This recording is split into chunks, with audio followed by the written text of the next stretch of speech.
Magandang araw mga ka-financial. Isa sa mga pinakamahalagang financial decisions na maaari mong gawin ay ang pag-set up ng retirement fund. Pero may mga mito at kalituhan na nakapalibot dito. Kaya sa episode na ito, ibubunyag ko ang 3 bagay na dapat mong malaman tungkol sa retirement funds at bakit ito isang critical investment para sa iyong future. Kung handa ka ng magplano para sa iyong retirement, samahan mo ako. Ang pangunahing layunin ng retirement fund ay magtulungan ng iyong pera para sa future. Kailangan mo ito para matiyak na kahit hindi ka na nagtatrabaho, may perang magagamit ka pa rin. Kailangan mo bang mag-umpisa ngayon? Ang sagot ay oo. Kailangan mong magsimula ng maaga sa pag-iipon para sa iyong retirement. Hindi mo kailangang maghintay ng retirement age para mag-save. Mas maaga, mas maganda. Halimbawa, kung magsisimula ka sa edad na 25, ang iyong savings ay may more time to grow kaysa kung magsisimula ka ng 40. Ang compounding interest ay isa sa mga pinakamagandang paraan para palaguin ang iyong pera.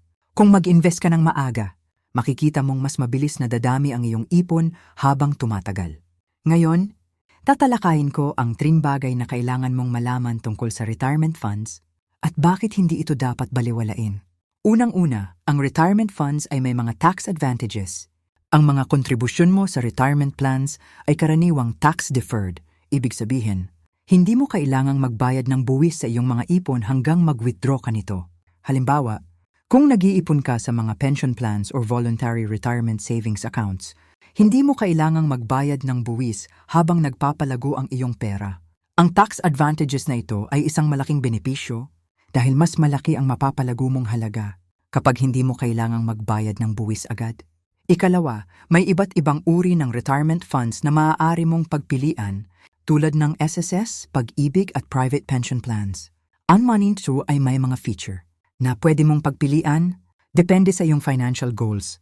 Halimbawa, ang SSS ay nagbibigay ng basic pension kapag ikaw ay mag-retire, habang ang Pag-ibig MP2 ay nagbibigay ng mas mataas na interes para sa iyong savings.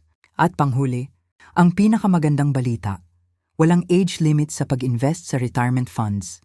Kahit na malapit ka ng mag-retire, pwede ka pa ring mag-contribute at makakita ng returns.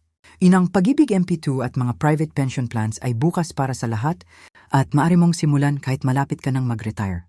Hindi kailangang maging maaga para magsimula, basta't magsimula ka lang. At yan ang 3 bagay na kailangan mong malaman tungkol sa retirement funds. Kung magsisimula ka ng maaga, magkakaroon ka ng financial security sa iyong retirement. Huwag kalimutan mag-like, mag-subscribe, o i-share ang video na ito sa mga kaibigan mong nangangailangan ng financial tips. Hanggang sa susunod mga ka-financial, simulan na natin ang pag-iipon para sa maginhawang retirement